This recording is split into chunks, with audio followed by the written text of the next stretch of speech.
तो hello students, यहाँ पर हम लोग देखेंगे क्लास 10th के नन हिंदी और नन हिंदी का चैप्टर नंबर 4 हमारे पास है। अब इस चैप्टर में बेसिकली बात करें चैप्टर नंबर 4 में, चैप्टर का नाम बाल गोविंद भगत है और ये चैप्टर एक रेखा चित्र है। ऐसे हम कहानी मान के चल सकते हैं, बट साहित्य के इस विद्या का नाम है रेखा चित्र। देखो, साहित्य में अलग अलग विद्याएं होती है, कहानी होता है, कविता होता है, निबंध होता है, ठीक है, यात्रा वृत्तांत होता है और रेखा चित्र होता है। तो ये वाला जो चैप्टर है हमारा रेखा चित्र है, ऐसे हम कहानी मान के चल सकते हैं। बाल गोविंद भगत मुख्य रूप से किनके द्वारा लिखा गया है? तो रामवृक्ष बेनीपुरी जी के द्वारा लिखा गया है। इसमें बेनीपुरी जी ने किन बातों का वर्णन किया है? तो मेनली इसमें जो वर्णन किया गया ना बेनीपुरी जी के द्वारा, वो है धर्म के बारे में कि अगर कोई व्यक्ति धर्म का पालन करना चाहता है तो जरूरी नहीं है उनको साधु बनना पड़े, जटा बढ़ाना पड़े, साधु की वेशभूषा में आना पड़े, ये जरूरी नहीं है। बल्कि अगर हम धर्म का पालन करना चाहते हैं तो घर में रह करके भी सारे कर्म करते हुए भी धर्म का पालन कर सकते हैं। इस चैप्टर से हमको यही सीख मिलती है। चैप्टर की शुरुआत करेंगे और देखेंगे क्या क्या। बहुत इंटरेस्टिंग चैप्टर है, देखो जरा। तो इस कहानी के नायक जो है, जैसा कि चैप्टर का नाम है बाल गोविंद भगत, तो इस कहानी के नायक जो है वो भी है बाल गोविंद भगत। बाल गोविंद भगत मझले कद के गोरे चिट्टे आदमी थे, 60 से ऊपर के ही होंगे। बाल पक गए थे, लंबी दाढ़ी या जटायुक्त तो नहीं थे, किंतु हमेशा उनका चेहरा सफेद बालों से जगमगाए रहता था। अब बाल गोविंद भगत कैसे व्यक्ति है? एक ना ही ज्यादा लंबे हैं, ना ही ज्यादा छोटे हैं, गोरे हैं, और चूंकि 60 साल उम्र हो गया है तो बहुत ज्यादा जो बाल है उनका पक चुका है। सिर्फ व्हाइट व्हाइट ही बाल उनके चेहरे पे, उनके सर में नजर आता है, ठीक है। कपड़े बिल्कुल कम पहनते हैं। अब कपड़े के नाम पर अगर हम बात करें तो बाल गोविंद भगत जी जो है वो केवल एक लंगोटी पहनते हैं, इसके अलावा कुछ नहीं होता है। हाँ, ठंड का मौसम अगर आता है तो एक छोटा सा कंबल रखते हैं जिसको वो धारण करते हैं ताकि ठंड से बचा जा सके, ठीक है। आ जाए।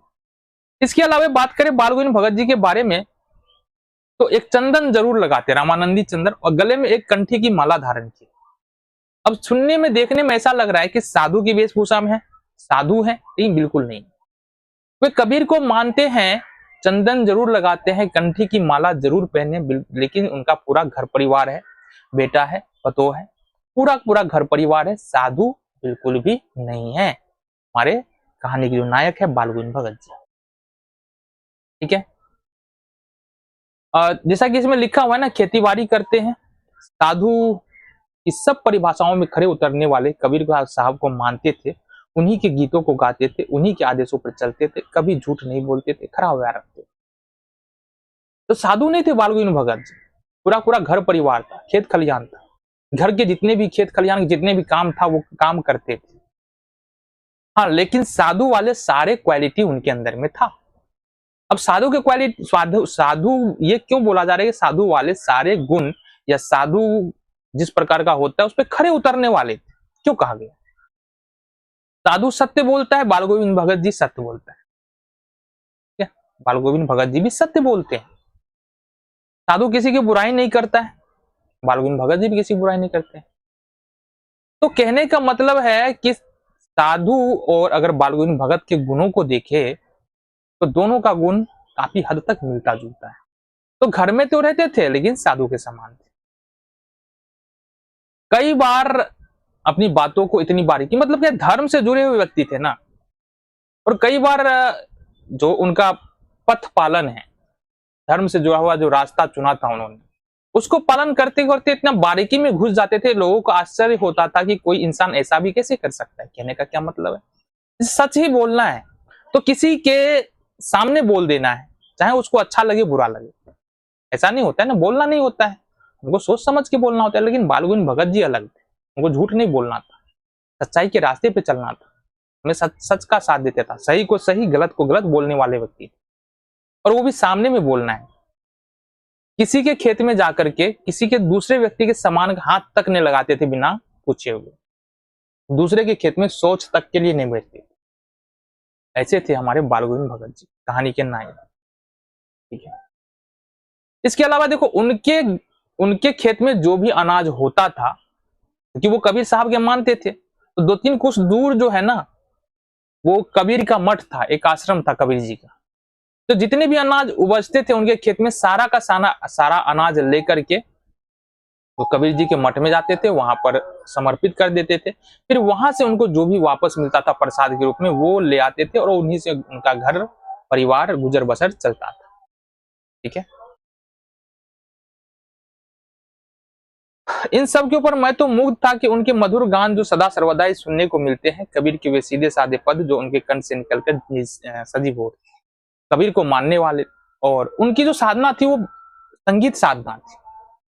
कीर्तन भजन होता है ना गांव में, या बहुत सारी जगहों पर मंदिर में चले जाओ तो कीर्तन भजन होता है। साधना के कई रूप हो सकते हैं, पूजा करने के कई रूप हो सकते हैं। जैसे कि मान लो बहुत सारे व्यक्ति जो है वो किस प्रकार की साधना करते हैं।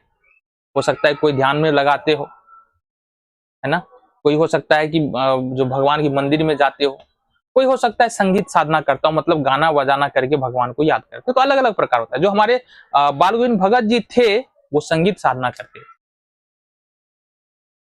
आषाढ़ की रिमझिम है, अब आषाढ़ का महीना है, समूचे गांव, तो देखो आषाढ़ का महीना था, कुछ बच्चे खेत में खेल रहे हैं, धान में जो पानी लगा रहता है उस धान के वाले पानी वाले खेत में खेल रहा है। कुछ लोग धन रोपनी कर रहा है। इधर पूरा कीचड़ में सने हुए हमारे बाल गोविंद भगत जी भी खेत में काम कर रहे हैं। कुछ महिलाएं लंच लेकर आई है, जिसको कलेवा भी बोलते हैं, लंच लेकर आई है। और इतना में एक मधुर संगीत गूंजने लगता है सभी के कान में। अब पूछने की जरूरत नहीं है कि मधुर संगीत किनके द्वारा गाया जा रहा था, हमारे बाल गोविंद भगत जी। जब वो संगीत गूंजता है ना, तो जो भी बच्चे खेलने वाले थे और तेज तेज खेलने लगते, झूम उठते हैं। जो भी लोग काम करने वाले थे वो और तेजी के साथ काम करने लगते हैं, झूमते हुए काम करने लगते हैं। लोगों के होंठ कांपने लगते हैं।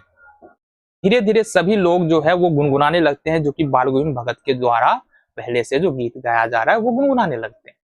ये था बाल गोविंद भगत जी के संगीत का जादू। भादो का अंधेरिया, भादो की वो अंधेरी अधरतिया, अभी थोड़ा ही देर पहले मूसलाधार वर्षा खत्म हुई है। बादल की गरज बिजली की तरफ में आपने कुछ नहीं सुना हो, किंतु अब झिल्ली को झंकार या दादुरों को टट्टर बाल गोविंद भगत के संगीत को अपने कोलाहल में डुबो नहीं सकते।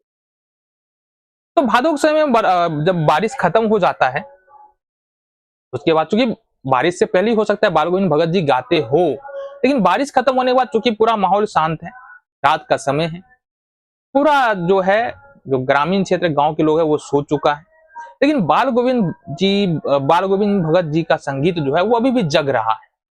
बहुत सारे लोग सोए सोए उस संगीत को सुन रहे हैं। चलो नेक्स्ट देखते हैं। कार्तिक आया नहीं कि बाल गोविंद भगत जी की प्रभातियां शुरू हो गई। अब कार्तिक के महीने में प्रभातियों का मतलब क्या होता है? प्रभाती का मतलब क्या होता है? प्रभाती का मतलब होता है जो सुबह में गाया जाता है ना, वो प्रभाती कहलाता है। भजन हो, दोहा हो, है ना, कोई भी गीत हो, उसको अगर सुबह में हम गाते हैं तो वो प्रभाती कहलाता है। और प्रभाती का कुछ अलग प्रकार भी होता है। तो कार्तिक के समय में बाल गोविंद भगत जी प्रभाती शुरू कर देते थे, और कार्तिक के महीना में भी इनका रूटीन बन जाता था। गांव से कुछ दूरी पर तालाब था या नदी बोलो, तो वहां पर नदी पर जाते थे, एकदम सुबह 3-4 बजे हम जाकर के नहाते थे। नहाने के बाद अपनी मंजरी ले जाते थे, कंबल ले जाते थे, एक आसन ले जाते थे, और उसी तालाब या नदी के पास अपना आसन लगाते थे और गाना शुरू कर देते थे। तो एक दिन की बात है, ऐसे ही बाल गोविंद भगत जी चले गए कहा, नदी पर नहाया, स्नान किया, आसन लगाया और अपना संगीत साधना है उसमें मग्न हो गए। अब ये जो कवि है वो गांव पहुंचे हुए थे। अब ये इनको आदत है कि लेट उठने की, लेकिन उनके संगीत का जादू था, बाल गोविंद भगत जी के संगीत का जादू था, उनसे रहा नहीं गया, और वो सुबह 3-4 बजे उठ करके उनके पास पहुंचे। तो क्या देखे, एकदम मंजरी बजा रहे हैं, अपने धुन में रमे हुए हैं, इतना कभी कभी रम जा रहे हैं कि कंबल भी हट जा रहा है, लेकिन क्या परवाह है उनको। तो कबीर की भक्ति में, भगवान की भक्ति में लीन है, तो कोई फर्क नहीं पड़ता है कि शरीर पे कपड़ा हो ना हो, बस संगीत भक्ति में लीन है। गर्मियों में उनकी संध्या उमस भरी शाम को भी शीतल कर देती थी। अपने घर के आंगन में आसन जमा कर बैठे और गांव के उनके कुछ प्रेमी भी जुड़ जाते थे। खंजरिया और करतालों की भरमार हो जाती थी। तो गर्मी के दिनों में पूरा पूरा मंडली लगा करता था बाल गोविंद भगत जी का। बहुत सारे लोग इकट्ठा हो जाते थे जो भगवत प्रेमी है, भगवान को मानने वाले हैं, जो बाल गोविंद भगत जी के संगीत को, उनकी भक्ति को पसंद करते हैं और उनके भक्ति में डूबना चाहते हैं। वे बहुत सारे लोग आकर के इकट्ठा हो जाते थे बाल गोविंद भगत जी के आंगन में, और बाल गोविंद भगत जी गाना शुरू करते थे और वे लोग उनका साथ देते थे पीछे पीछे। कभी कभी तो बाल गोविंद भगत जी इतने मगन हो जाते थे संगीत में, भक्ति में, कि खड़े होकर झूमने भी लगते थे, मतलब डांस करने लगते थे, अपने अपने भाषा में ये बोले तो। बाल गोविंद भगत जी का संगीत साधना चरम उत्कर्ष उस दिन देखा गया जिस दिन उनका बेटा मर गया। अच्छा, उनका बेटा भी था, हमने पहले ही जिक्र किया ना कि बाल गोविंद भगत जी का एक बेटा था और एक पुतौह था। अब बेटा थोड़ा सा मंद बुद्धि था शुरू से ही, तो बाल गोविंद भगत जी उनको उनकी ज्यादा देख रेख किया करते थे। एक बार जो है ना, उनका बेटा बीमार पड़ा। बीमार पड़ने के बाद जाहिर सी बात है, बहुत ज्यादा धन तो थे नहीं बाल गोविंद भगत जी के पास, तो बीमार पड़ने के बाद किनका ध्यान जाता है, दूसरे को दूसरा कौन देख देता है। तो बीमार पड़े, थोड़ा मोड़ा इलाज हो सकता है कराया हो, लेकिन ठीक नहीं हुआ और बेटा अंततः जो है वो मर गया, का देहांत हो गया। बट मौत ऐसा चीज है ना जो सबका ध्यान खींच ही लेती है, तो सारे लोग इकट्ठा हुए। अब उनकी भक्ति का जो चरम सीमा है वो उस दिन देखने को मिला। बेटे को आंगन में लिटाए हुए हैं, उनके ऊपर एक कपड़ा डाला हुआ है, उनके सिरहाने में एक दीपक चल रहा है और बाल गोविंद भगत जी एकदम अपने संगीत साधना में डूबे हुए हैं, गाना गाए जा रहे हैं। गाना गाते गाते कभी पुतों के पास भी जाता है और उनको बोलते हैं, क्यों रो रही है, रोने क्या बात है, आत्मा परमात्मा से मिल गया है, दोनों का मिलन हो गया, ये तो खुशी मनाने की बात है, खुश हो जाओ, रोने की जरूरत नहीं है। तो ये बोलते हैं बाल गोविंद भगत जी। इसके बाद जैसे ही देहांत हुआ बेटा को, उनका क्रियाक्रम किया और पुतोह से ही आग दिलवाया, है ना, खुद आग नहीं दिया, पुतोह से ही आग दिलवाया। इसके पीछे का कारण भी है। देखो, पति पत्नी का जो रिश्ता होता है, एक महत्वपूर्ण रिश्ता होता है, एक लंबे समय तक चलने वाला होता है ना, बाद में जाके एक दूसरे का साथ देना होता है सुख दुख में। तो इसलिए जो है ना, बाल गोविंद भगत जी को पता था, इसलिए उन्होंने पुतोह से ही आग दिलवाई। बाद में जाकर के जब काम क्रियाक्रम खत्म हो गया बेटे का, तो फिर वो जो लड़की है, उसकी जो पत्नी थी उनकी बेटे की, उनकी पत्नी के भाई को बुला करके और उनको साथ भेजने के लिए बोला, तो चली जाओ, मतलब पतों को बोला तुम चली जाओ अपने भाई के साथ वहां पर रोज, ठीक है, और संभव हो तो शादी भी करवा देना इसका, उनके भाई को बोलते। बट उनकी पुतौह जाना नहीं चाहती। क्यों नहीं जाना चाहती? बोलती आप बूढ़े हो गए हैं, बीमार हो जाओगे, खाना कौन बना देगा, पानी कौन दे देगा। बाल गोविंद भगत जी बोलते हैं, देखो इस सब के लिए तुमको चिंता करने की जरूरत नहीं, तुमको जाना ही पड़ेगा, तुम्हारे पास पूरी जिंदगी पड़ी है। मेरा क्या, मेरा तो 60-70 साल का उम्र हो गया है, हो सकता है 2-4-10 साल और जी ले, इसी तरह से कट जाएगा। बट तुम्हारे सामने तो सारी जिंदगी पड़ी है, तो तुम चले जाओ, अगर तुम नहीं गई तो हम चले जाएंगे घर छोड़। ये बात बोलते तो अब करती क्या वो जो है बाल गोविंद भगत जी के पतोह जो है वो अपने भाई के साथ चली जाती। अब एक कहानी और है उनके बारे में, बाल गोविंद भगत जी के बारे में। हर साल गंगा नहाने जाते थे, जो लगभग जो है, अभी हम बात कर लेते हैं, लगभग यहाँ पर कितना दूर है भाई साहब बता दो यार। लगभग जो है 3-4 दिन का रास्ता था, पैदल जाने में 3-4-5 दिन लग जाता था गंगा नहाने के लिए। तो पैदल ही जाते थे और घर से जो खाकर निकलते थे वही फिर यहीं आकर खाते थे। हो सकता है थोड़ा मोड़ा खाओ, लेकिन बहुत ज्यादा नहीं खाते थे, किसी से लेकर के नहीं खाते थे। प्यास लगता था जरूर पानी पीते थे, लेकिन खाते नहीं। पैदल जाना, पैदल आना। अब की बार भी जो है बाल गोविंद भगत जी गंगा नहाने गए, 4-5 दिन का रास्ता है, गए आए, एकदम अपनी संगीत साधना में साधना करते हुए गए आए।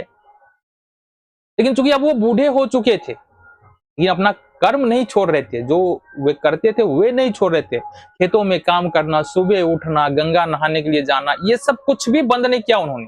जब वो गंगा नहा करके लौटे तो थोड़ा थोड़ा बीमार लग रहे थे, लेकिन उन्होंने काम कोई नहीं छोड़ा। खेतों में ना काम करना छोड़ा, ना सुबह में उठना छोड़ा, कि कोई भी काम नहीं छोड़ा। और तभी तो उनका बिगड़ता चला गया और अंततः ऐसा भी समय आया जब बाल गोविंद भगत जी नहीं। तो ये पूरा कहानी है बाल गोविंद भगत जी के बारे में। बहुत सारी बातें इसमें सीखने के लिए मिला। एक साधु की जिंदगी जीने के लिए ना जरूरी नहीं हम साधु बन जाए। एक साधु की जिंदगी तब भी जिया जा सकता है जब हम किसी परिवार में है ना। हमारा आचरण यदि ठीक है, व्यवहार ठीक है, अगर सत्य बोलते हैं, सत्य की राहों पर चलते हैं, तो साधु से कम थोड़ी है ना। ये था कहानी। बाकी नीचे कमेंट करो और कमेंट करके बताना कि कहानी कैसा लगा, ठीक है, एक्सप्लेनेशन कैसा लगा। देन अगर तुमको क्वेश्चन आंसर चाहिए तो वो भी मिल जाएगा कमेंट करके।